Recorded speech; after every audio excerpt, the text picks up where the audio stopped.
Encantar as pessoas. Pode encantar. Pode encantar. Pode. Pode encantar, pode encantar. Pode encantar. Pode encantar. Encantar as pessoas. Podem cantar. Pode encantar. Pode. Pode encantar. Pode cantar.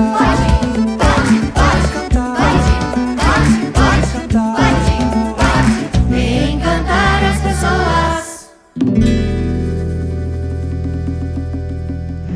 Salve, salve, comunidade planetária!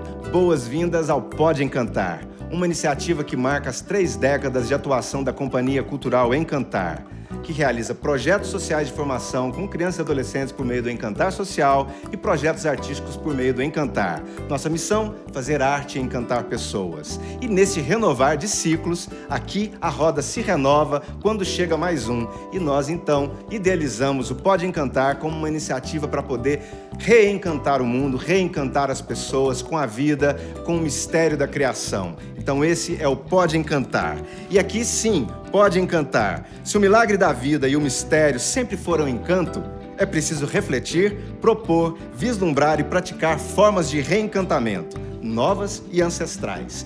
Eu sou Marco Aurélio Querubim e pretendo dialogar com nomes de diferentes áreas do conhecimento através das suas perspectivas, das suas trajetórias pessoais, profissionais e vocacionais, no anseio de discutir possibilidades para o reencantamento com a vida e com o mundo. O Pode Encantar é transmitido em áudio e vídeo pelos canais da Companhia Cultural Encantar, nas principais plataformas de streaming. Confira a programação em nossas redes sociais e faça parte dessa rede de encantamento. Para isso, se inscreva no canal, ative o sininho para notificações, curta e compartilhe este vídeo. E para darmos início a esse primeiro episódio, vamos apresentar a convidada de hoje, Suzana Machado Pádua. Ela tem doutorado em Desenvolvimento Sustentável pela Universidade de Brasília e é mestre pela Universidade da Flórida. Atua em educação ambiental desde 1998, quando criou um programa no Pontal do Paranapanema, em São Paulo, ligado a áreas naturais, espécies ameaçadas e envolvimento das comunidades locais.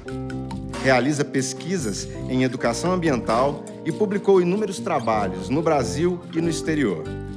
É cofundadora e presidente do IP, Instituto de Pesquisas Ecológicas, e ajudou a criar a Escola Superior de Conservação Ambiental e Sustentabilidade, ESCAS-IP, que oferece cursos de curta duração em temas diversos, mestrado e MBA. Suzana é Fellow Ashoka e Líder Avina, membro da Comissão de Educação e Comunicação da IUCN e bolsista no programa Education for Nature. É professora no mestrado da ESCAS-IP e colaboradora do MBA em parceria com o SEADS USP. Suzana, seja bem-vinda. Obrigado pela sua generosa acolhida ao nosso convite. A gente está muito honrado com a sua presença. Para te falar a verdade, eu te considero madrinha, madrinha da minha história e madrinha do Pode Encantar, porque, afinal de contas, essa história de convidar você para a gente poder inaugurar esse podcast surge daquilo que a gente já colocou no mundo.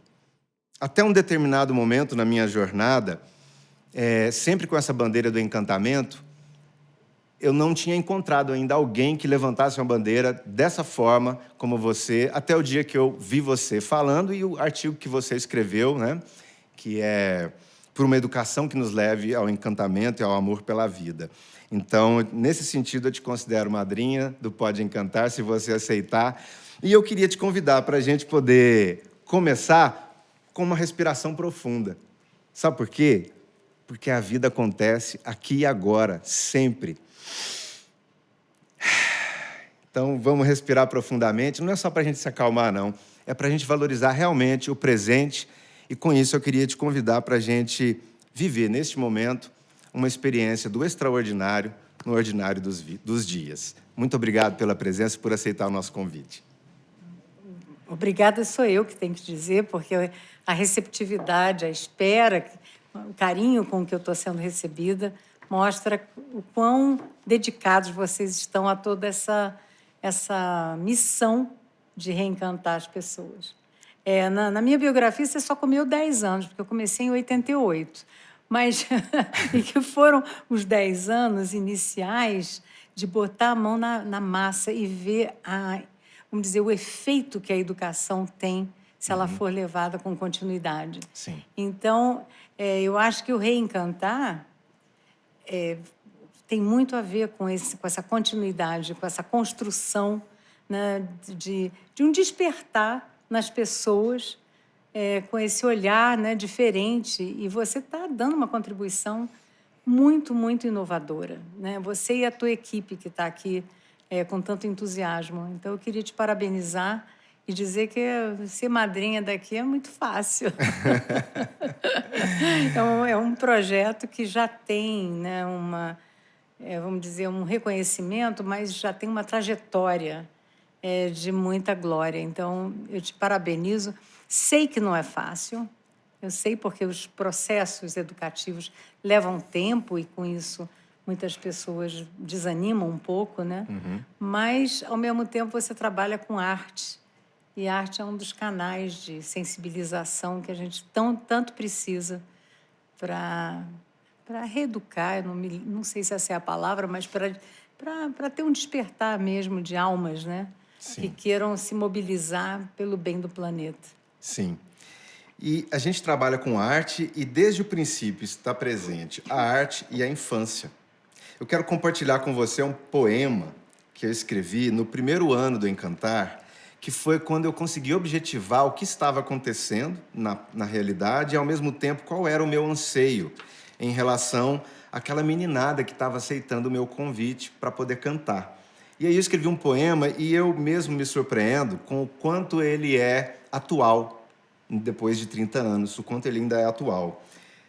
E ele começa assim: cada um no seu ritmo, na sua individualidade, descobrindo-se pelo cantar, em letras e músicas que fazem vibrar a alma e o coração, enxergando um mundo profundo, sentindo emoção em conviver e comungar com a natureza e os outros, e finalmente encantando-se consigo mesmo na percepção de ser, de pertencer e de participar. Para mim, aqui está o cerne dessa relação nossa, da nossa história, você no IP, eu no Encantar, a história com as crianças. E por isso eu queria propor, então, que a gente fizesse, neste momento, o chamamento da infância. Você aceita? Claro. Eu quero fazer o chamamento da infância, Suzana, porque, ao lado da arte, esse ser criança é estar presente. A criança carrega essa ancestralidade da pureza, do inédito, da curiosidade. Então, a gente queria honrar a infância, honrar a criança, que são os mestres que nos guiam interiormente. Eu, particularmente, tenho a minha criança, que eu chamo de seu menino, e eu quero te mostrar o seu menino ali na TV. Esse é o seu menino. E quando eu te convidei e você aceitou, eu pedi que você me mandasse 2 fotos de você criança. Então, aí tá a Suzana, menina. Eu sou aquela pequenininha ali. A pequenininha da foto da esquerda. Da esquerda, A outra é minha irmã. Sim. E ali do lado direito. Ainda no balé com os 15, 16 anos. Nesse sentido, então, eu quero me dirigir agora, em reverência, às crianças desses 30 anos do Encantar, nas pessoas do Francisco, que é um menino de 10 anos, que sugeriu que o nome fosse Pode Encantar. E quando perguntaram para ele, mas por que Pode Encantar? Ele falou assim, porque não poderia ser outro nome. Que resposta de criança, né? Mas, além do Francisco, eu quero também aqui prestar minha reverência ao Augusto e ao Henrique, que cantaram na vinheta de abertura do podcast. A Maíra de Ávila, que é co-idealizadora do podcast, que cantou essa pedra já há anos atrás. Ao Milton Nascimento e ao Fernando Bran. Por quê? Porque tem uma canção que eu cantei ela lá atrás com as crianças e que eu quero cantar ela rapidamente aqui para finalizar esse momento de chamamento da criança. Mas antes eu quero te perguntar se você quer homenagear alguma criança em especial, mesmo que ela já seja adulta. Se você quer, nesse momento, lembrar, reverenciar alguém. Eu acho que quando a gente observa as crianças, né? Eu tenho netos agora, e a gente observa a liberdade de pensamento, de sonho, de alcance, tudo é possível. E depois a gente vai ficando cheio de barreiras, né? A gente vai criando para a gente mesmo censura. Mesmo hoje, a criança já não está tão, vamos dizer, natural, muito por conta da mídia, enfim, virtual. Mas se a gente, assim, a essência da criança é de liberdade. E é isso que a gente precisa, né? Porque até para observar a natureza, que é tão importante, o olho da liberdade, né, da gente não ficar julgando, ele abre os canais, né? Assim como... São várias maneiras da gente abrir os canais, né? Mas essa é uma delas. Essa é uma delas. E, para mim, essa é muito importante. Eu cultivo a minha relação com a minha criança interior diariamente. E a música que eu escolhi, então, é... Há um menino, há um moleque, morando sempre no meu coração. Toda vez que o adulto balança, ele vem pra me dar a mão. Há um passado no meu presente, um sol bem quente lá no meu quintal. Toda vez que a tristeza me alcança, o menino me dá a mão. E me fala de coisas bonitas que eu acredito que não deixarão de existir. Amizade, palavra, respeito, caráter, bondade, alegria e amor. Pois não posso, não devo, não quero viver como toda essa gente insiste em viver. E não posso aceitar sossegado qualquer sacanagem ser coisa normal. Há um menino, há um moleque, morando sempre no meu coração. Lindo. Então, para mim, esse tema da infância, da arte, me levou a perceber, ao longo dessa jornada, uma expressão que é o tema inicial da Pedagogia do Encantamento, que é uma obra que sistematiza as metodologias do encantar, e a expressão é a potência dos encontros. Então, você se enquadra, né, nesse encontro que eu tive na vida, que mudou o curso da minha história. Eu não pensava, por exemplo, em fazer mestrado em 2023, até o início do ano, que foi quando eu fui conhecer a ESCAS, e aí ali eu vi que tinha um território fértil para que eu pudesse gestar com mais sofisticação aquilo tudo que eu já tinha vivido na história da pedagogia do encantamento, colocando no mundo a ecologia do encantamento. Então, eu queria fazer uma reflexão, sobre o impacto desses encontros potentes no mundo, E aí eu dei o exemplo do Milton, das crianças, de aliados, parceiros. E quando eu falo potência dos encontros, eu não estou me referindo exclusivamente a pessoas.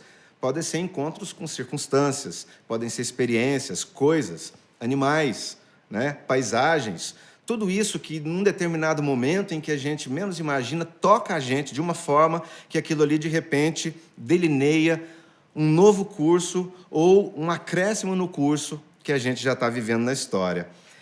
Então, o meu encontro, por isso que eu te falei mais cedo, de considerar você como madrinha desse podcast, quando você me aceita como orientando no mestrado, esse encontro, ele entrega produtos para o mundo. Produtos não no sentido comercial, mas no sentido de nova semente, novos frutos. E eu quero mostrar aqui rapidamente, aqui a gente tem o Guia Parte da Gente, que é o produto do mestrado profissional que eu fiz com a orientação da Suzana e do meu comitê, que também a gente precisa mencionar, honrar aqui o Marcos Ortiz, o professor Marcos Ortiz e o Fábio Scarano. E esse guia não foi feito para ser impresso, ele foi feito para ser distribuído digitalmente, mas eu fiz essa única impressão aqui para ver exatamente como que ficou a obra do nosso designer, que é o Pablo, e para dizer que isso aqui faz parte da nossa cria, Suzana. Porque eu fiz isso tudo com um propósito, e você, Suzana, foi quem me deu muita corda para que a gente pudesse acreditar nisso. É possível falar numa educação ambiental mínima sabe? Que pudesse nivelar as pessoas minimamente sobre conhecimentos gerais de interesse comum, que todas as pessoas precisam saber. Então, eu queria te perguntar, como que você reflete esse tema da potência dos encontros na sua jornada? Quais foram os encontros potentes que você poderia compartilhar com a gente? Foram muitos, muitos. Várias vezes mudaram o rumo da minha vida. Mas e tem um especial, quando você estava falando, me ocorreu, que foi com a Sarah Marriott, uma senhora com quase 90 anos, que era uma líder espiritual do local onde nós estamos. O IP tem uma sede em Nazaré Paulista, em São Paulo. E eu a conheci, ainda não tinha sede do IP, coisa nenhuma. Aquilo pertencia à comunidade que ela tinha montado. E eu a conheci num almoço. Foi proposital, fizeram um almoço para que a gente pudesse conversar. E eu cheguei para ela e disse, olha, nós estamos com um sonho de montar esse centro de educação. E é uma educação para salvar o planeta, para ajudar a salvar o planeta. É muita pretensão dizer que a gente vai salvar o planeta, mas a gente queria dar uma contribuição. E eu falei para ela, falei, olha, eu sei que você é muito mais espiritualizada do que eu, você talvez vá entender mais, mas eu fui a 3 lugares diferentes, e nos 3 eu pedi um sinal, se era ali que eu tinha que montar o centro de educação. E nos 3 lugares apareceram borboletas azuis. Aí o olho dela encheu de lágrima e ela disse, eu estou no Brasil por causa das borboletas azuis. E nós já fomos muito próximas em outra encarnação. Eu olhei para ela, ela era uma gurua, assim, uma pessoa super respeitada como uma líder espiritual. E eu disse, mas ela falou, eu não sabia quem ia aparecer, mas eu sabia que nós tínhamos que dar uma contribuição para todo esse processo que está acontecendo e essa ajuda que o planeta está nos pedindo. E agora eu sei que é você. Eu saí de lá, assim, me belisca, porque nunca tinha nada vindo tão de graça, tão espontâneo, né, na minha vida. Então, esse foi um extremamente significativo. E com as borboletas azuis, que sempre me acompanharam, sabe, como símbolo. Então, foi muito interessante. Esse é um dos muitos. E como são lindas as borboletas azuis. Isso. E como são lindos os encontros. Os encontros. E o que eles provocam. E muitas vezes a gente não se dá conta quando acontece.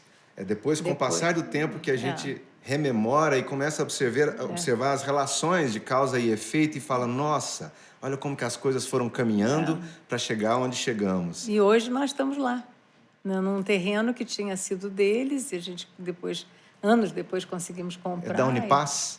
Era da Unipaz. Unipaz, ali de Nazaré, né? Nazaré Paulista. Chamava Comunidade de Nazaré Paulista quando a gente entrou, né? E depois eles mudaram o nome. Mas esse é um exemplo dos encontros. Uma história. Mas o nosso encontro foi muito marcante também, porque nem eu esperava, nem você. Eu escrevi o artigo como assim, não, vem participar do evento do IAMAR, né? Instituto Alair Martins, e aí eu vim para Uberlândia e escrevi o artigo.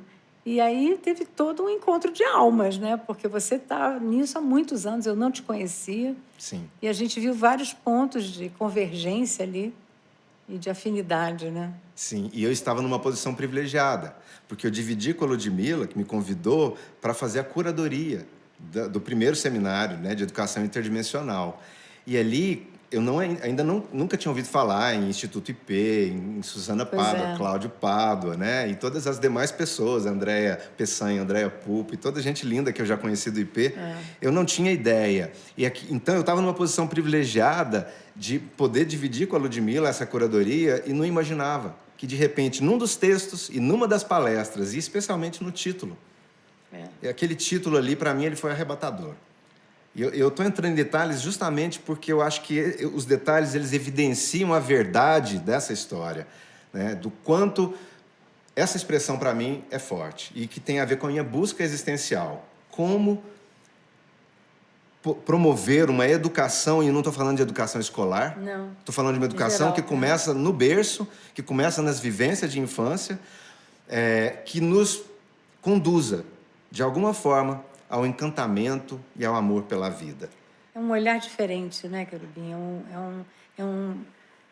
vamos dizer, é como se a gente acordasse de uma forma diferente e conseguisse olhar a maravilha que é a vida. Sim. Porque nós somos o tempo todo enquadrados, né? A educação enquadra a gente, quer que você seja passivo, né? Que aceite as coisas do jeito que elas são. E o encantamento, ele precisa de uma abertura, né? E essa abertura que eu acho que a arte pode contribuir muito, assim como alguém que conhece a natureza, que consegue olhar para uma formiga e ver todo o processo que a formiga, como é que ela vive, né? Então, uma aula sobre formigas, por exemplo, uma aula sobre abelhas, né? Tanto que cooperam, tanto que trabalham juntas por um ideal, de algum jeito, né? Elas podem não ter a consciência, mas elas estão ali servindo, vamos dizer, de um imenso exemplo para nós. Sim. E talvez não tenha, talvez não, elas não têm consciência como nós temos. Isso, mas é diferente. Mas existe uma forma de consciência, né? Elas estão ali Nos seres vivos alinhadas, de alguma né? forma, né? Conforme a sua É espécie. igual aqueles pássaros todos, né? Você já viu aquele negócio que os pássaros todos dão aquela volta assim?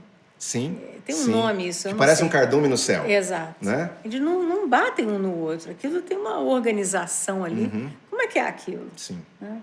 Você Sim. podia botar uma música ali de Mozart para eles dançarem ali e combinava muito bem, né? Sim. Suzana, e nesse sentido, você teve oportunidades marcantes na sua infância? De contato com a natureza, com essa educação que começa pela sensibilidade, E é né, irônico. sensorial? É bem irônico. Meu pai era caçador. E eu nasci conservacionista porque eu tinha uns 3, 4 anos e eu perguntava para ele, mas por que você matou esse bicho lindo? Era uma onça. Ele tinha uma sala gigante na casa com os troféus que chamava, Sim. né? Aquelas caras de animais e que hoje, quer dizer, na época, tudo com olho de vidros, né? E eu não gostava daquilo, mas porque eu ficava pensando no sofrimento daquele animal. Eu era pequenininha, não existia nem a palavra conservacionista. Sim. Porque a gente, durante muito tempo, foram os excêntricos, né? O Cláudio e eu, quer dizer, meu marido e eu, quando enveredamos por esse lado de conservação, nós éramos os doidos, os ecochatos, né? Ninguém levava a gente a sério. E depois é que o mundo começou a ficar em tamanho caos, né? Agora com mudança climática e tal, que levam a gente mais a sério, né? E já tem toda uma escola. Mas na época não, mas papai nos levava à natureza. Sim. Então você frequentava o ambiente natural. Frequentava, assim como música clássica. Foram 2 caminhos que eu devo ao meu pai. Sim.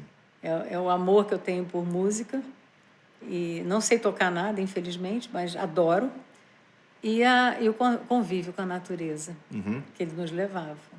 Eu posso dizer o mesmo. Foi no núcleo familiar ali, pai, mãe, avô, avó, que eu também tive esses 2 principais contatos. Eu sempre afirmo que, para mim, as 2 principais fontes de beleza da vida estão na natureza, em primeiro lugar, e na arte. E a arte, ela espelha, né? Espelha a vida. Qual é a minha preocupação agora que Sim. eu vim aqui?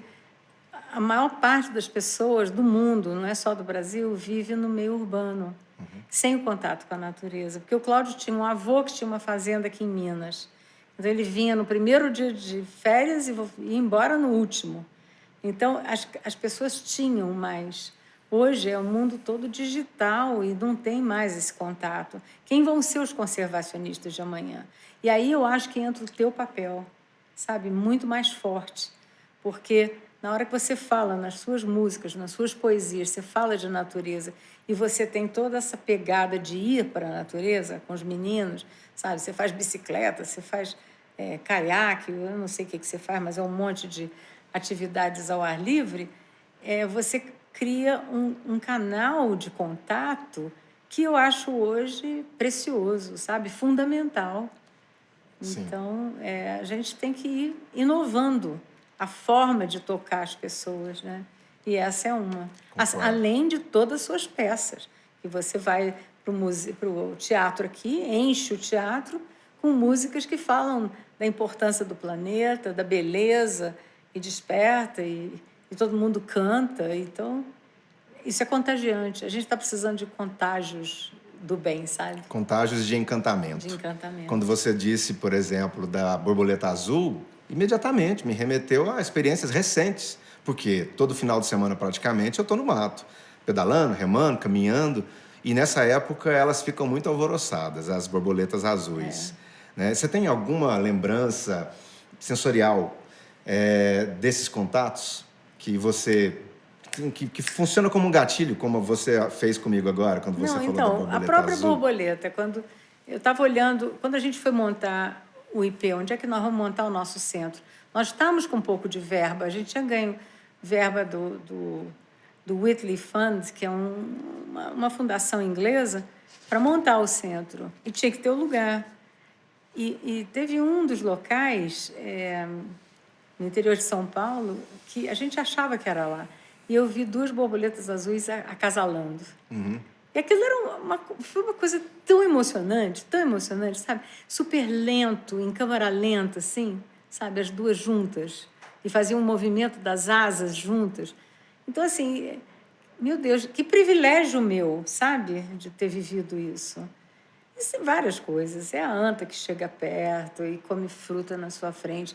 São tantas experiências que ficam na memória, né? E eu queria que mais gente tivesse, né, essa oportunidade. E o Brasil é tão rico que a gente precisa despertar nas pessoas o orgulho por essa diversidade. Imagina um país que tem 6 biomas, porque cada bioma desse tem N ecossistemas dentro. Sim. Então, é uma riqueza incrível. Então, uma espécie que vive aqui não vive no mesmo bioma em outro lugar. É muito incrível. A gente tem que valorizar tudo isso, né? E o teu trabalho ajuda.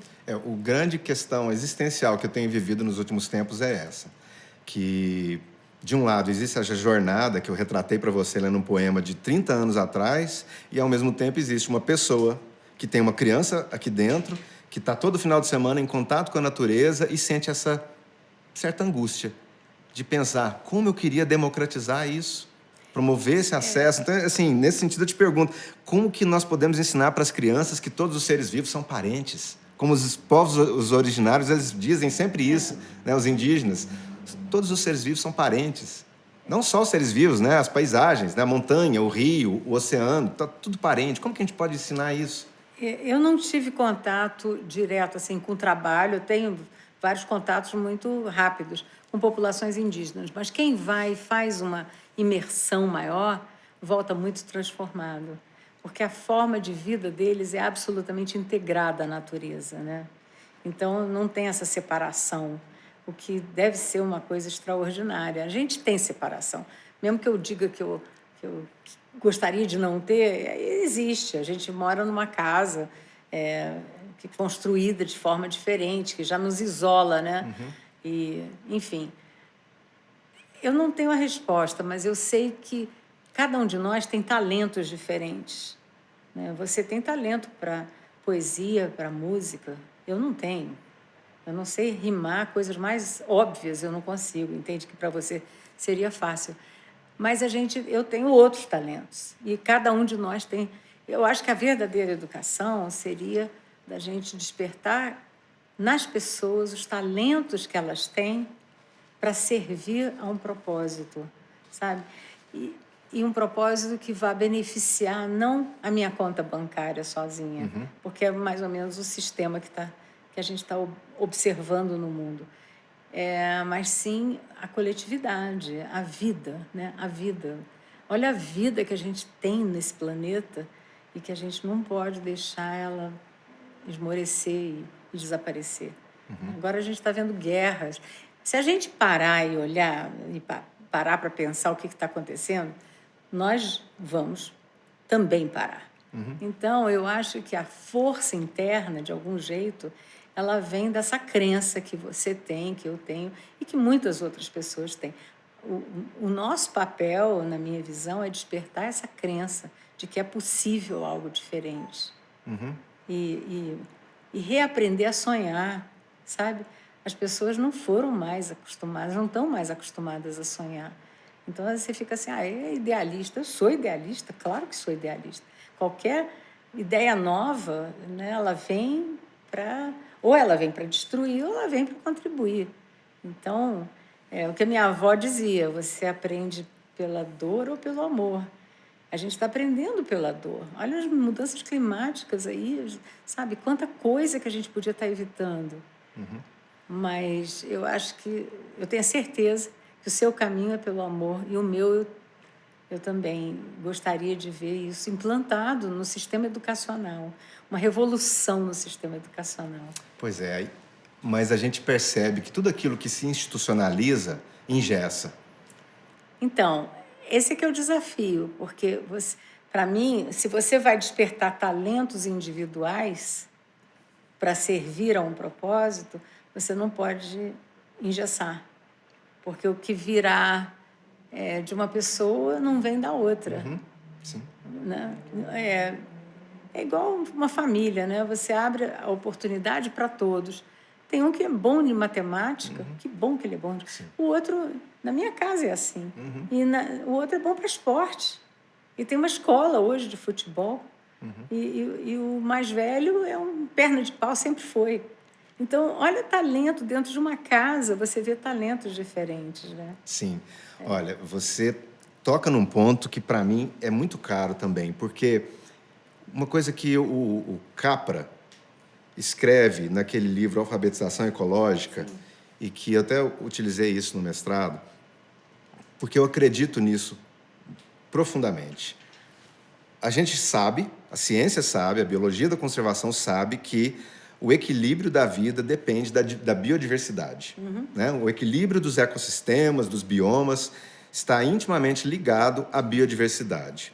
Quando a gente vai para a espécie humana, a gente tem a diversidade étnica e cultural. Então, a gente amplia muito mais ainda essa possibilidade do diverso. Mas aí você tem muita gente com discriminação. As desigualdades. As desigualdades. Quando isso teria que ser o primeiro passo para a gente destruir, né? Sim.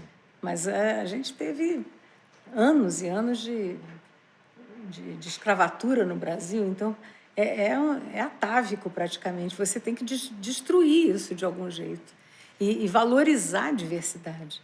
Então, étnica, cultural e natural, na natureza.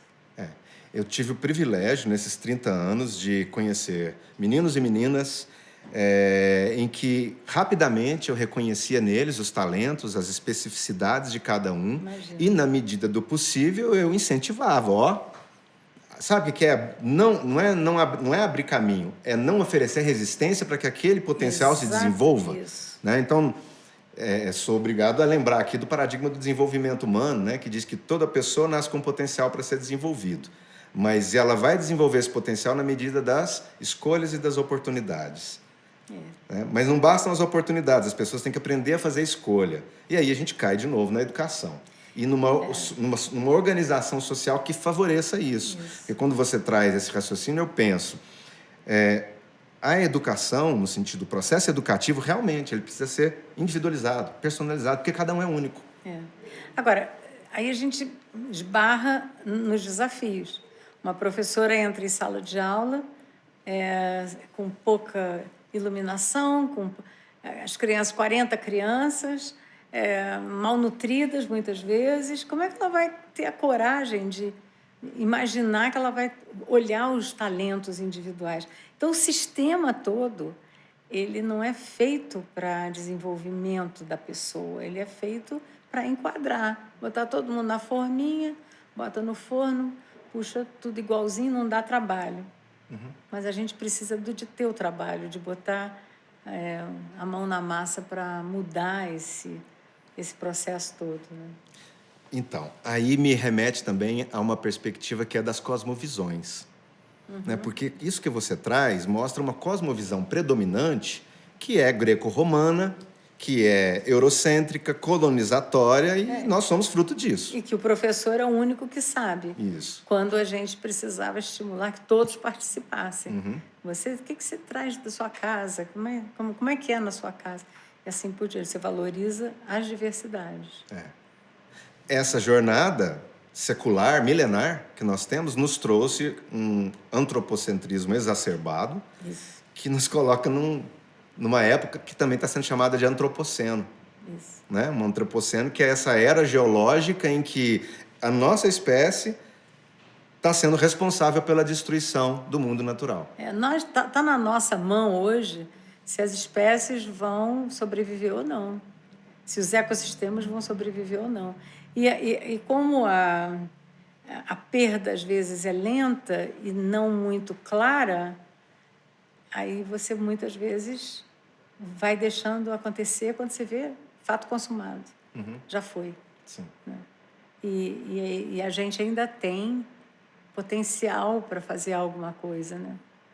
Eu acho que até o fim da vida, sabe? A gente está aqui para dar uma contribuição, não tem jeito. Eu acho que nós, pessoas como nós dois, a gente tem o privilégio de ter conseguido unir o seu trabalho, a sua atuação de vida, à sua vocação. E, claro, a visão de mundo também. Agora, deixa eu deixar uma coisa clara. Sim. Nós, por mais que a gente tenha afinidade e tudo, nós não somos especiais. Claro. Não. Sem dúvida. Então, isso Operários. é muito bom da gente deixar claro. É. Cada um de nós tem esse potencial.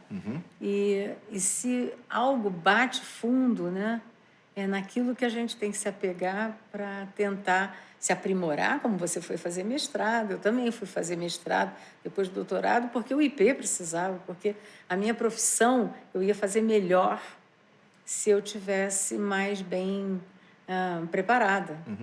Então, eu tinha também um propósito quando eu fui fazer doutorado, não foi à toa. E muitas pessoas não têm a oportunidade. Eu sei que eu fui privilegiada. Agora, a gente também pode abrir canais para esse privilégio, como você está fazendo. As crianças que você atende, elas não vêm de um meio privilegiado, de pais muito ricos, nada disso. Mas você está abrindo, se abriu o leque e elas podem ou não embarcar nos seus caminhos ou criar caminhos próprios, né, de acordo com seus talentos. É isso, eu acho que olha, nós somos privilegiados, porque a gente descobriu um propósito. Eu vejo pessoas que não têm essa... Às vezes são até muito ricos, mas que estão, sabe, depressivos, que estão... Não, a gente tem que, de algum jeito, vamos despertar essa vontade de contribuir, sabe, para uma sociedade mais justa, para uma abertura de olhos, para rever todos os seus valores e olhar para a natureza como uma fonte, a grande fonte de inspiração. Né? Isso na minha visão, claro. Sim. É bom destacar mesmo que, quando a gente fala privilegiado, né, isso pode dar uma conotação negativa. É verdade. Porque se a gente olha para a nossa jornada, a gente trabalha muito mais, mas muito mais no sentido de não ter uma carga horária específica, não tem feriado, final de semana. E você reclama disso? Eu não. Não, porque você se realiza no que você faz. Exatamente. Então, não é um fardo. É isso, exatamente isso. Sim. Então, quando eu digo que a gente é privilegiado, é nesse sentido, da gente ter uma missão de algum jeito. A gente encontrou na nossa alma algo que faz sentido. Um trabalho que faz sentido, um trabalho que te realiza. Agora, tivemos momentos extremamente desafiantes. Você já me contou alguns dos seus, eu te contei alguns dos meus. Vontade de pendurar a chuteira e dizer, para que eu estou fazendo isso? Por que eu não estou vendo televisão o dia inteiro? Por que eu estou, sabe, batalhando por isso? Mas você parou? Não. E eu também não parei. E assim, muita gente que encontra, né, esses caminhos mais idealistas também não param. Sim, são idealistas e, ao mesmo tempo, pragmáticos. Fazedores. Fazedores, né? Porque quando a gente se encontra nesse caminho, aí é mão na massa o tempo todo. E tem uma coisa assim que é muito interessante. A gente foi criado para não fazer. A coisa vem pronta. Hoje em dia, então, vem tudo pronto, né? Você não pode nem ter frustração. Vem tudo pronto, bonitinho. Não, mas nos caminhos que você teve dificuldade, você aprende muito. Muito. Então, é também valorizar o que não deu certo, sabe? Sim. Que tem muita coisa que não deu certo. A gente aqui está falando dos caminhos que deram certo, né? Para poder inspirar outros. E mediante o que a gente acredita. Exatamente. Né? Isso. Eu costumo pensar que isso é uma escultura do ser. Né? Durante a nossa jornada existencial, a gente vai esculpindo o nosso ser. Olha que bonito. À medida que a gente vai encontrando esses horizontes de autorrealização e que só se efetivam mesmo na prática, porque vida material é ação, não tem como ser diferente, né? É isso aí. Ô, Suzana, e aí, quando você falou agora mesmo, né, da quantidade de espécies que estão sendo extintas, e às vezes isso não acontece da noite para o dia, então não é tão percebido ainda, né? Tem um canal que eu sigo muito de ciência, que tem uma frase bem forte que é assim: somos míopes porque somos breves. Né? Não vai ser para o nosso tempo, então deixa para lá. Deixa para lá. Mas a responsabilidade é de cada um que permitiu a perda de alguma coisa. Né? E aí você está falando da sua jornada, eu da minha, mas teve uma mudança radical na sua vida. Teve. Né? Então, assim, o que o Pontal do Paranapanema, quando é que foi mesmo? Foi em 87. 87. Nós fomos morar lá. Em 88 eu comecei a trabalhar com educação ambiental. Mas eu comecei com educação ambiental porque eu tenho energia demais. Eu comecei a ficar deprimida. Eu fui para um lugar que não me oferecia, assim, em termos de trabalho, era uma mudança radical. Eu sou formada em design, né? Em desenho, programação visual, na verdade. Eu comecei a desenhar móveis. Então, eu tinha duas sócias, que uma era com desenho de logotipos, etc., e a outra com decoração de interiores. E quando meu marido mudou de vida, que ele também era administrador de empresas e resolveu trabalhar com natureza, ele ficou vários anos ou sem ganhar nada ou com salário, como se fosse um salário mínimo hoje. E nós com 3 filhos pequenos. Eu trabalhei com muito afinco mesmo. Mas isso me deu também a sensação de que eu era capaz. O que eu ia te falar também é o seguinte: quando a pessoa faz uma coisa pequena, um projeto pequeno, não precisa começar com coisa grande. Você faz um projeto pequeno, vamos limpar uma praça pública, vamos adotar uma praça, vamos plantar, vamos melhorar. Na hora que a coisa materializa, que você vê que o seu empenho fez diferença, aquilo dá uma energia muito grande. Foi mais ou menos o que aconteceu comigo. Eu comecei a trabalhar com educação ambiental e vi que estava tendo efeito nas crianças e nos professores e na forma deles olharem para a natureza. E quando eu cheguei lá, eu já te contei isso uma vez, quando eu cheguei lá e fiz um levantamento no Pontal, as pessoas diziam assim: por que a gente não derruba a mata para botar gado? Pelo menos vai me dar leite, porque a floresta não vale nada. 20 anos depois, praticamente, eu voltei lá para fazer meu doutorado e eu vi a mudança. Eles hoje têm o maior orgulho. Ai de quem queira destruir o parque. Entende? Então, mas é um processo. E não precisa de 20 anos, tá? Para ninguém desanimar também. Não precisa de 20 anos. O processo ensina, o processo confirma, ele retroalimenta. Isso. Mas a mão na massa da gente é muito importante, porque aí você vai vendo o teu potencial de realizar. Que você não acredita em você mesmo quando você começa. E é natural que você não acredite. Você não sabia fazer nada. É o tempo que vai convencendo a gente. E você erra milhões de vezes. Para e olha o erro, porque aí você vai aprender com ele e vai melhorar. Se o teu propósito era legal, se você queria chegar em algum lugar, vamos ajustar, mas não desiste. Sim. Mas a gente estava falando em salvar a espécie e talvez as pessoas não estão vendo a gente pela primeira vez, não vão saber se a gente não contar, né? Por que você, Cláudio Pádua, e família, né, os filhos, foram parar no Pontal do Paranapanema? Então, com essa mudança do Cláudio, de mudar de administrador de empresas para querer trabalhar com salvar a natureza, ninguém levava ele a sério, ele foi fazer biologia, estudar, etc. E a espécie que ele resolveu se dedicar é o mico-leão preto, uma espécie que foi considerada extinta por quase 70 anos, 60 e tantos anos, e redescoberta na natureza, exatamente no Pontal do Paranapanema, que é extremo oeste do estado de São Paulo.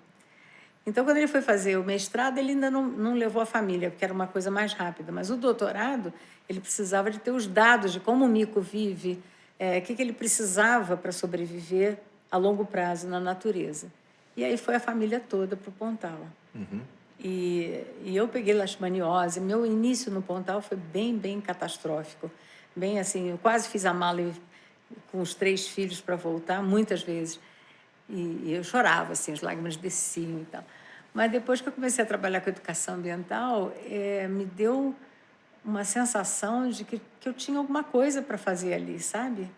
E que podia fazer diferença, porque eu não queria que aquela mata se desaparecesse e que o mico ia desaparecer, sabe? Porque era grande porção de Mata Atlântica ainda de interior que vivia o mico. Os outros eram todos pequenininhos, ele não tem condição de sobreviver nos pequenininhos. Fragmentos, que hoje a gente está fazendo a conexão, né, com corredores de vida.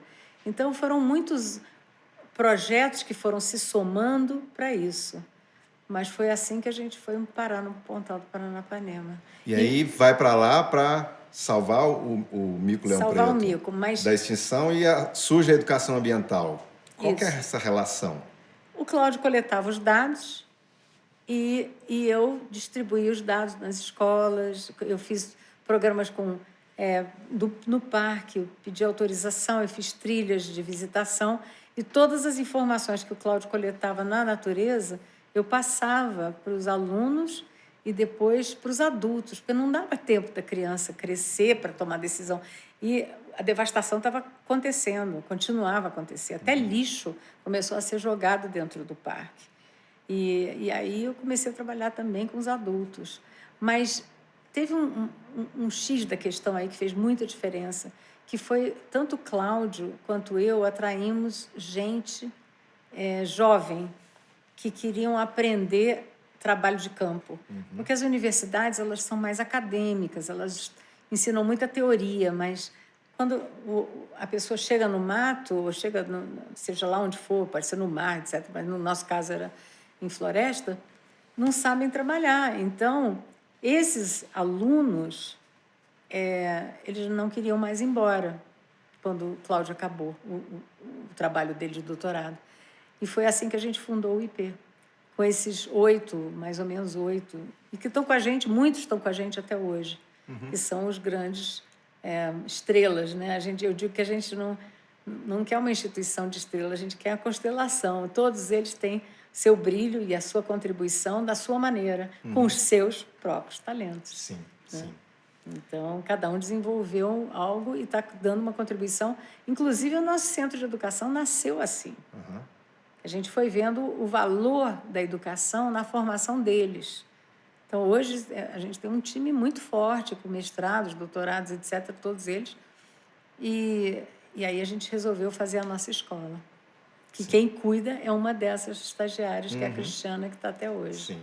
Então, hoje a gente tem cada um cuidando de uma coisa. O Eduardo cuida da própria instituição, a Cristiana da ESCAS, Lauri do Corredores de Vida, a Patrícia da ANTA e assim por diante. Sim, e uma das coisas mais bonitas que eu encontrei no meu contato, né, de 2, 3 anos com o IP é isso, é que essas pessoas que você acaba de citar, elas se apropriaram, no melhor sentido da palavra, tomaram para si esses projetos. Né, como lideranças, como referências na condução desses projetos. É isso né? mesmo. Por exemplo, eu conheci a Cris como coordenadora do mestrado da ESCAS. Né? A Patrícia Médici está fazendo 30 anos de trabalho de ANTA. Referência mundial. Mundial, na já ANTA, ganhou né? prêmios internacionais incríveis. Está lançando um livro. Um livro, não, desculpa, um filme. Agora vai ser o lançamento no Rio. Eu estou indo para o lançamento do Rio. Agora, dia 3 de junho. Qual o nome do filme?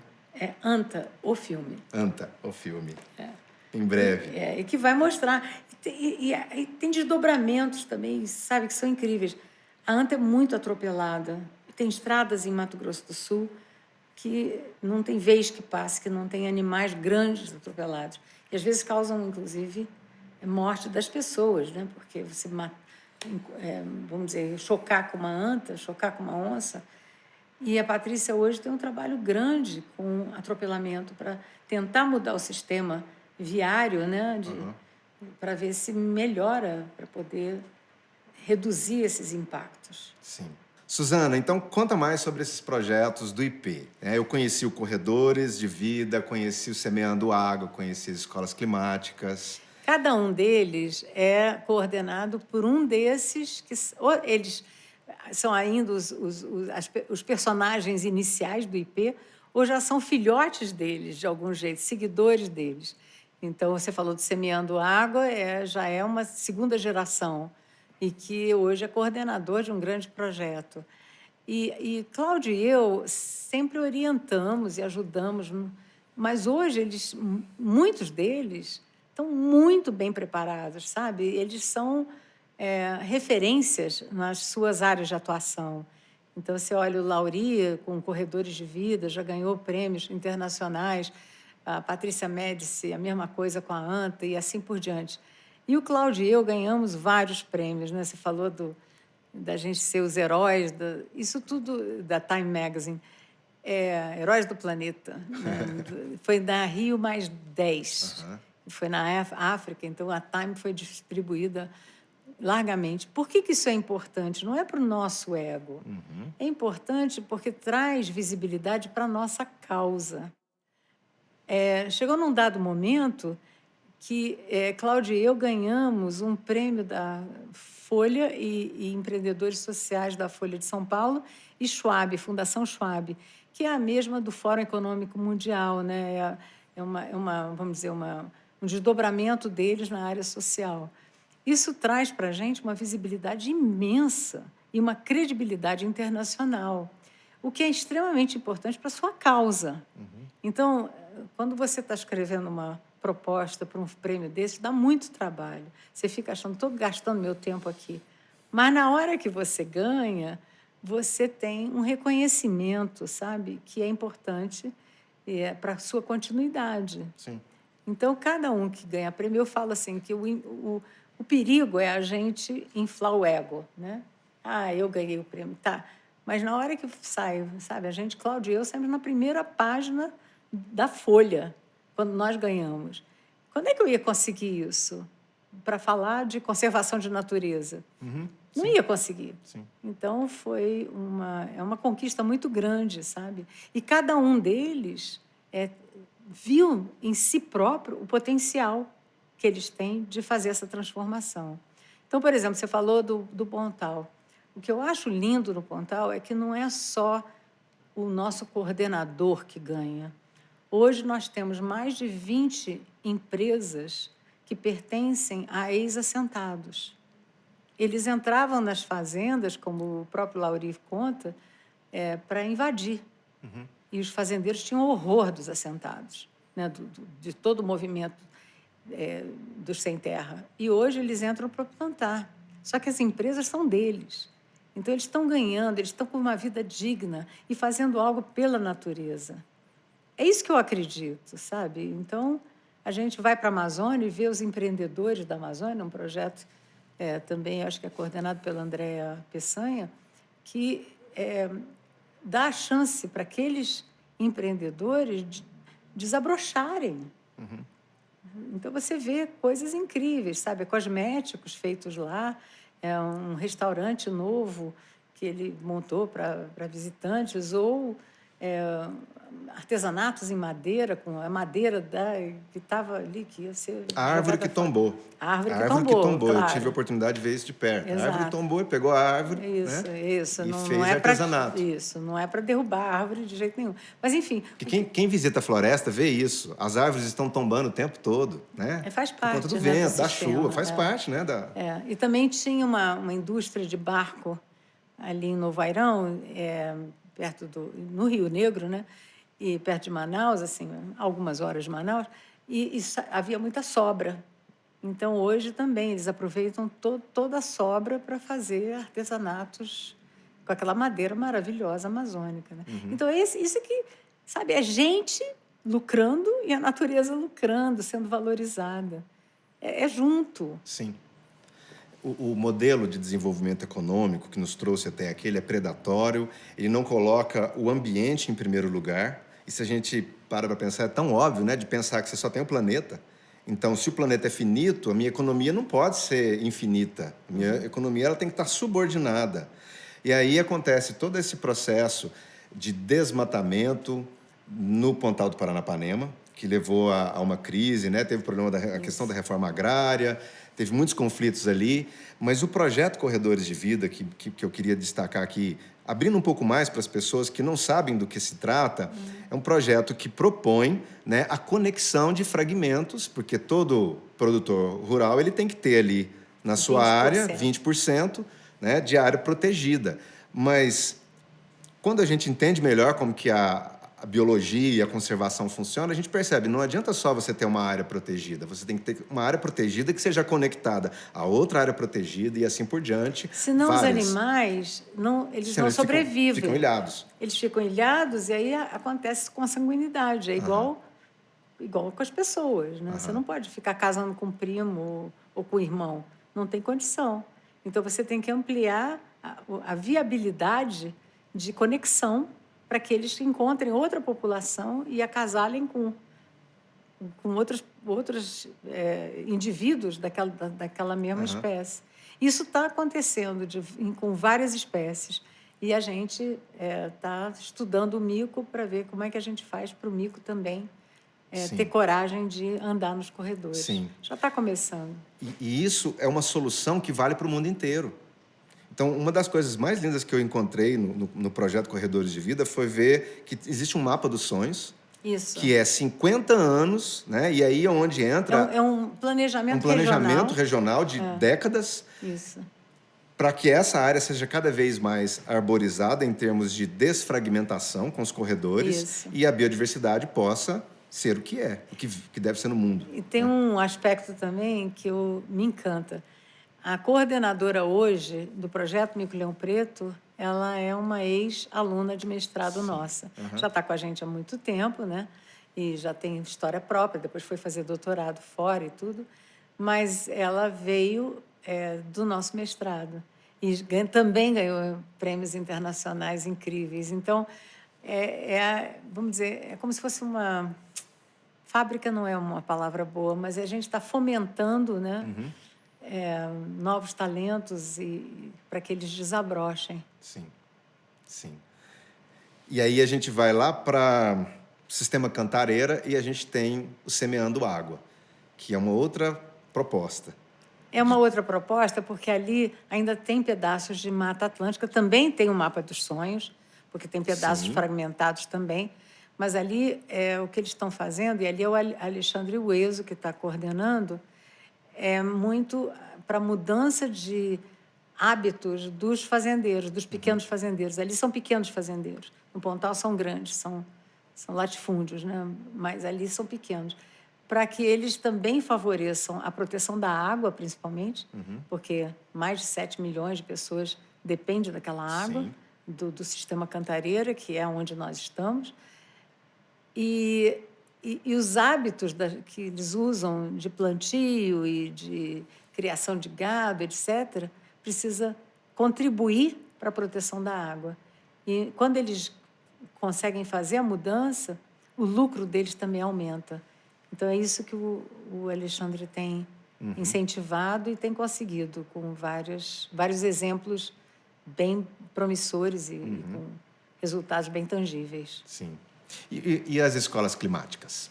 As escolas climáticas também é muito interessante, porque é um sistema educacional que foi desenvolvido pela Andréa Pupo, dentro também ela é educadora ambiental e já estava trabalhando nisso. Ela conseguiu você tem que ter uma verba inicial, porque a escola tem que se adequar. Mas ela pegou alguns temas importantes e a escola escolhe. E escolhe qual é o tema que quer trabalhar, se produzir uma pequena floresta, se é contribuir... Uma horta. Uma horta. O que vai fazer na escola. Reciclagem. E aí, isso. São, acho que 4 temas que você pode optar e depois a escola toda participa dentro da vontade, né, de cada um. E aos poucos vai mudando e envolvendo toda a comunidade. Sim. Eu queria voltar num ponto aqui que a gente está falando de educação ambiental, e as escolas climáticas é também um projeto de educação ambiental, que é assim, de um lado nós temos uma legislação que é posterior à sua história, inclusive, de educador ambiental, né? A Lei da Educação Ambiental no Brasil é de 1997. O Encantar surge em 1996. Nós trabalhamos algo parecido com as escolas climáticas nas duas primeiras décadas. E aí a gente olha para trás, a gente sabe que a gente fez diferença no sentido da mudança de comportamento de um ou de outro. Mas isso me sugere dois pontos que eu queria te ouvir melhor sobre eles.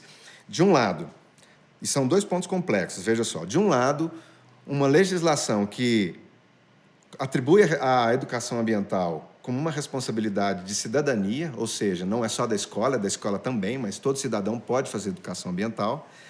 Mas, ao mesmo tempo, a gente vê que isso está engatinhando. E quanto tempo se passou, né? Nós vamos completar 30 anos dessa legislação da educação ambiental enquanto institucionalização no Brasil. Então, temos esse problema da institucionalização que trava a coisa, e, de um outro lado, um desenvolvimento econômico, socioeconômico, que não espera, que está consumindo, predando o planeta numa velocidade absurda.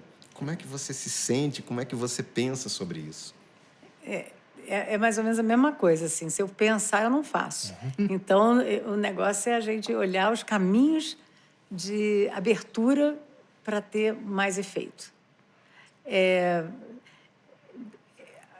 Todas as mudanças, elas vêm com alguém que pensou coisa boa, né? Pode ser coisa boa, pode ser coisa ruim, mas nesse sentido. Então, a lei ela foi feita com pessoas que queriam melhorar o sistema. Não teve o dever de casa de institucionalizar, de abrir as fronteiras para que isso realmente acontecesse. E a gente tem toda a limitação da forma tradicional de educação, onde o racional impera. Qual é a grande diferença da educação ambiental? É abrir para os valores. É você, junto com o racional, você tem o seu lado, né? Tem o lado direito, o lado esquerdo do cérebro. Você tem o lado dos valores, do que toca, do que é intuitivo. E sempre é mais valorizado o seu lado racional. Né? Durante 2, 3, 4 mil anos, é o lado racional. Tudo bem, ele foi muito importante para a gente evoluir, chegar onde nós estamos. Toda essa parte tecnológica, ninguém quer voltar atrás. Tecnologia não volta atrás. Se ela está aí, agora está todo mundo preocupado com a inteligência artificial, ela existe. Ela não vai desaparecer, é fato. Então, como é que nós vamos lidar para tirar melhor proveito de cada coisa dessas que aparece? Mas não vai desaparecer. Então, a educação ambiental, quando ela foi concebida, foi uma revolução em termos do pensamento do que é educação. Deixar de ser só transmissão de conhecimento, que muitas vezes não leva a nada, você tem que decorar livro. Não é isso. É mudar os valores intrínsecos, é você ter escolhas conscientes. A gente tem uma dificuldade grande de pensar nas consequências dos nossos atos. Então, a causa e a consequência são mundos diferentes, feitos por pessoas, às vezes, diferentes. Né? Hoje, quem está sofrendo mais com as causas das mudanças climáticas, por exemplo, são pessoas sem privilégio nenhum, né? Que as casas ficam soterradas, etc. Como é que você muda isso? Eu não tenho a resposta, mas eu sei que não é do jeito que a gente está fazendo. Né? Você vê países, por exemplo... tem países que estão ensinando empatia nas escolas, porque você tem que se colocar no lugar do outro, sabe? Eu gostaria que a minha casa caísse numa enxurrada e desaparecesse minha família inteira? Claro que não. Então, como é que eu faço para que isso não aconteça? Porque o planeta tem para todo mundo. É muito farto, mas não tem o acesso, não tem a distribuição. Então, todo esse... olhar diferente para a vida, para a valorização da vida, que foi o que a gente começou falando. Na hora que você percebe que a vida tem valor, como é que você vai deixar alguém... Como é que você vai ser feliz sabendo que alguém está passando fome? Você não tem condição. Sabe? Você fica... Às vezes, passa da hora do seu almoço, você já está com um buraco, você já não consegue fazer mais nada. Imagina uma pessoa que tem... Então, assim, eu não quero que ninguém passe fome para aprender. Não é isso. Mas você tem que, de algum jeito, não permitir que isso aconteça. Então, a educação ambiental ela foi concebida com muita luz. Mas como é que você leva todo esse conhecimento para a prática? Sim. E é um processo. É um processo. E esse processo é um processo singular. né? Ele é de pessoa para pessoa. É. Né? Nós dois temos uma coisa em comum, que é o fato de escolhermos não comer animais. É. Porque no nosso valor É. compartilhado, né, segundo a jornada que cada um de nós teve, no nosso valor compartilhado, a gente entendeu num determinado momento que não tinha sentido nenhum. Né? Lembrando que se somos parentes, então por que eu vou comer um parente? Né? Porque, para mim, no meu íntimo, é sagrado, no sentido da sacralidade da vida. Não estou falando de religião, é no mistério da vida que nos proporciona olhar e pensar que sem abelha não tem polinização. Eu né? não quero ser conivente com a morte dos bichos. É. Pronto. Não quero participar eu disso. não sou vegana. Eu como ovo, leite, queijo, adoro queijo. Mesmo sabendo que a vaca pode não ter sido muito bem tratada, mas não matou. Né? Pelo menos assim eu vejo. Agora, isso é um ponto, mas extremamente polêmico, nevrálgico, eu diria. Porque, dá conversa, dá, dá sempre muita faísca. E na família, eu tenho só a minha filha, que é psicóloga também, desde pequena que ela dizia que eu não queria comer bicho. E eu entrei nisso também por convicção. Agora, minha família, o Cláudio come carne, não é muita, mas come. Meus filhos adoram carne. Eu respeito, cada um vai chegar no ponto de evolução, sei lá se posso chamar de evolução, eu estou me botando acima, não é isso. Mas eu acho que hoje não tem mais sentido, ainda por cima, sabendo que a Amazônia está indo embora por causa de gado e soja. Sim. E soja para que é plantado? Gente, eu sei que eu estou num lugar aqui que é perigoso eu falar isso, porque é puro agro, mas a soja é plantado para alimentar porco de chinês, né? Sim. Ração animal, né? Ração para consumo animal. Né? Ou gado do estrangeiro, tudo exportado. Ora, se fosse só para alimentar os humanos, ia ser um percentual mínimo da soja que é produzida.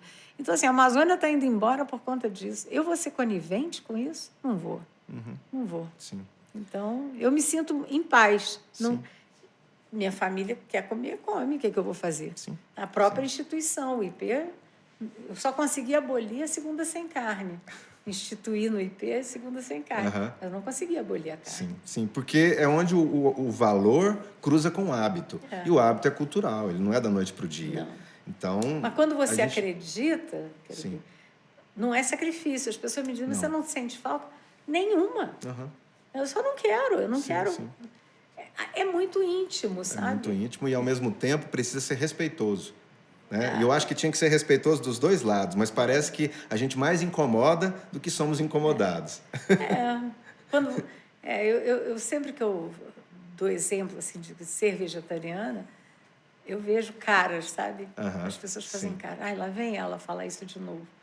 Mas, na verdade, é um princípio, né? É um princípio. E eu vou te dizer assim... São os valores. Olha bem o que eu mais uma estava vez. falando. Mais uma E eu vez. vou te dizer em um outro lado da moeda, que é o lado da qualidade de vida, da saúde, sabe? Do bem-estar.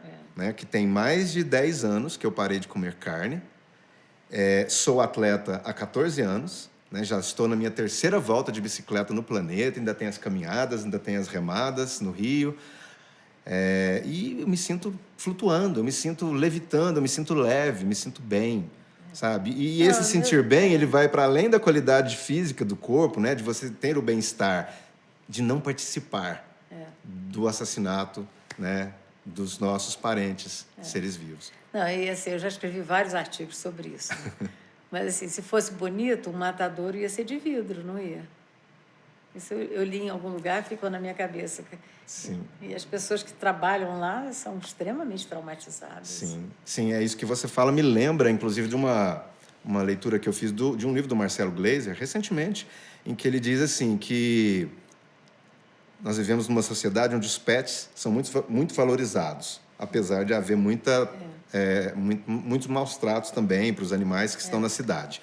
Mas todo mundo que tem o seu petzinho, né? Tem o seu gatinho, tem o seu cachorrinho e por aí vai, né? Papagaio, por aí vai. Mas, ao mesmo tempo, essas pessoas não param para pensar que aquele bezerrinho tão bonitinho lá na fazenda, né? Qual que é a trajetória que ele segue para, de repente, ser identificado como algo na prateleira do supermercado? né? Então, eu hoje falo isso com muita tranquilidade, com muito respeito, porque é uma escolha individual, mas junto com a minha fala vem esse esclarecimento de que por que eu estou falando isso. Uma inquietação, né? Porque quando a gente estuda, e aí mais uma vez aqui fazendo uma propaganda saudável do nosso guia Parte da Gente, aqui tem respostas para isso. Quando a gente estuda isso, a gente vê que a questão dos animais, da morte dos animais, ela está intrinsecamente ligada a um dos maiores problemas relacionados ao aquecimento global, né? Nós temos a matriz energética do petróleo, mas nós temos também o desmatamento para o plantio de soja, para o consumo animal, né? E tudo isso gerando o tempo todo gases de efeito estufa que levam ao aquecimento. Então, já caminhando para um ponto mais bonito dessa história, mais gostoso de falar a respeito dele, me lembra o cientista Antônio Nobre, quando ele fala que existe uma lei que impera na natureza, que é a lei da cooperação. Porque a Terra, ela nos dá um exemplo permanente de amor incondicional. Isso não é só bonito porque é poético, porque são palavras fortes, falar de amor incondicional. Mas se a gente para poder observar, né, se a gente está respirando agora, de onde que vem esse ar que a gente respira? A água que a gente toma para poder matar a nossa sede, de onde que vem? Vem desse amor incondicional, desse organismo vivo que é Gaia, que está o tempo todo, independente de tantos maus tratos, ainda nos proporcionando tudo isso. Então, tem um momento aqui que eu gosto de dar uma dica de vídeo para as pessoas. Então, eu vou colocar aqui na descrição do vídeo, né, esse vídeo que eu estou me referindo a ele, do Antônio Nobre, que faz uma reflexão de 20 e poucos minutos sobre a ciência do amor e da cooperação. Tem vários assim nessa linha, né? Tem o Ailton Krenak, que Sim, também grande vale a pena, o Fábio Scarano. Olha, o próprio Paulo Freire, ele fala de amor da educação. E foi um texto que eu nem sabia que existia. E quando eu fiz meu doutorado, eu não tinha visto esse texto. Sim. Pedagogia da autonomia, se eu não me engano, ele fala muito sobre essa amorosidade. E amor mesmo. Amor. Porque a palavra amor, amor pela vida, amor da gente pela gente, sabe?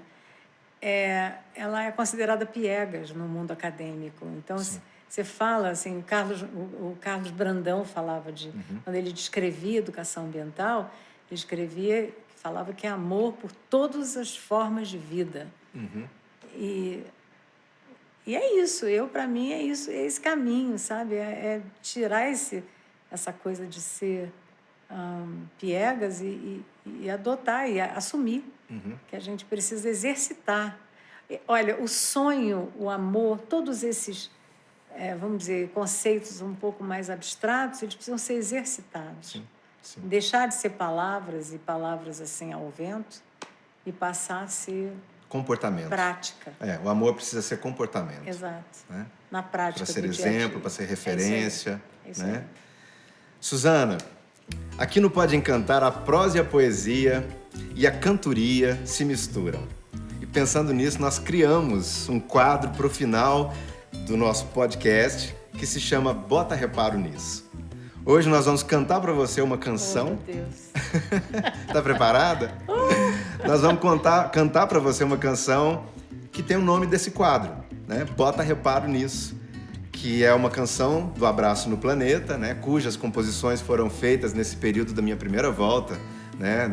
Na circunferência da Terra, em termos de quilometragem. E a gente quer cantar para você, então, e na sequência a gente quer ouvir, né? O que isso causou em você, não só do ponto de vista musical, mas do ponto de vista dessa letra, enquanto também artifício ou estratégia, melhor ainda, de educação ambiental. Combinado? Combinado.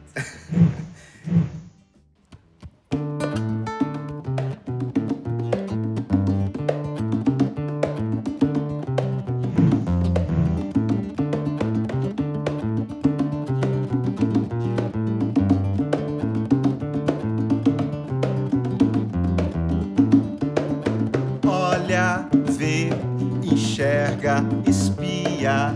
Observar é a chave para encontrar a poesia. mira, espreita, avista, repara.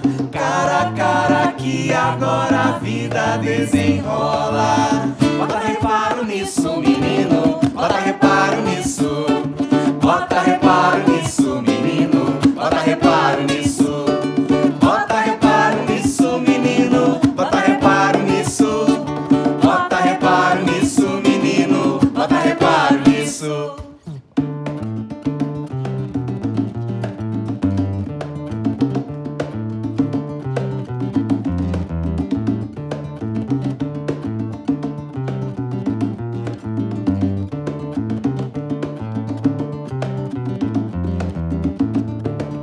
Gente, bicho, planta, terra, fogo, água, ar.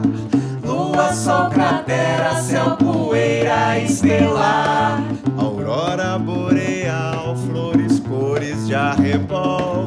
Estrela, via láctea, terra, casa sem igual. Bota reparo nisso, menino, bota reparo nisso. Bota reparo nisso, menino, bota reparo nisso. Bota reparo nisso, menino, bota reparo nisso. Bota reparo nisso, menino, bota reparo nisso. Bota reparo nisso, menino, bota reparo nisso. Bota reparo nisso, menino, bota reparo nisso.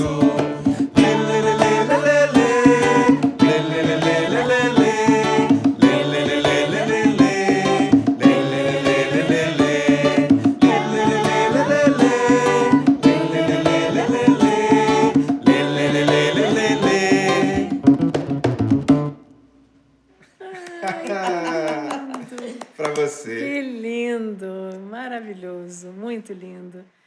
Cada um de vocês mostrou talento, né? Cada um. Muito, muito, muito obrigada. É uma honra participar. E foi interessante, porque no início eu achei que bota reparo, que você tinha falado antes, eu achei que era para reparar coisas que são ruins. Não, bota reparo, observa isso, não deixa de observar, porque isso é fantástico. É muito lindo, parabéns. E você percebe que quando você fala, né, isso remete muito à nossa configuração desde a origem. Quando você fala, cada um aqui no seu talento, né? E o que a gente percebeu lá desde o início, né, nos primeiros anos do Encantar, é que sempre o que funciona bastante na coletividade é o melhor de cada um para o melhor de todos. É isso aí. É exatamente o que a gente faz no IP. Olha a voz, sabe? Né, a batucada dele, as cordas, tudo em harmonia. Parabéns, muito lindo mesmo. Muita emoção. Eu queria te agradecer a honra de ter sido a primeira, de você ter achado que eu merecia isso, em um percurso de 30 anos. Vocês estão de parabéns e deixo aqui meu coração aquecido de carinho por vocês. Obrigado, Suzana. E qual, então, eu te pergunto, seria um convite que você faria ao público para olhar a vida, o planeta e a diversidade com mais atenção, amor e corresponsabilidade? Essa é uma pergunta bem complexa, mas eu acho que se a gente começar a prestar atenção na gente mesmo, sabe? Por exemplo, acordar de manhã é um milagre. Olha quanta coisa funcionou para você acordar bem, com saúde, né? E a gente não dá valor. Tem uma prática que eu acho que faz uma diferença muito grande, que é a gratidão. E a gente tem que ser grato por tudo que está nos ajudando a viver. E viver bem, né? Viver dentro de uma harmonia ainda planetária. E vamos manter isso e valorizar isso, que aí a vida vai ter um sabor diferente e a gente vai conseguir celebrar a vida, essa maravilha, e nos reencantar pela vida, né? Que eu acho que é isso que está o tema de hoje e o tema que a gente pode adotar para a nossa vida. E obrigada. Maravilha, muito obrigado. É assim que a gente vai chegando, então, ao fim desse encontro e que essa conversa tenha plantado em você alguma semente de reencantamento com a vida, com o mistério, com o nosso planeta, com o outro, com os nossos parentes, os seres vivos, com o mundo que a gente divide. Obrigado, Suzana, por ter acreditado no nosso convite, ter aceitado, né, vir aqui para dividir com a gente, né, como mestra que você representa para mim e para nós, com tanta generosidade, sabedoria e afeto. Obrigado a você que ficou aqui com a gente até agora e a sua presença que faz essa roda se girar e se renovar. Se esse episódio te tocou de algum jeito, ajuda a gente a encantar mais gente. Se inscreva no canal, ative o sininho para as notificações e não perder nenhum episódio. Curta, compartilhe com quem você achar importante. Cada compartilhamento é um convite a mais pessoas para que essa rede de encantamento possa crescer. E acompanhe nas redes sociais a nossa programação dos próximos episódios.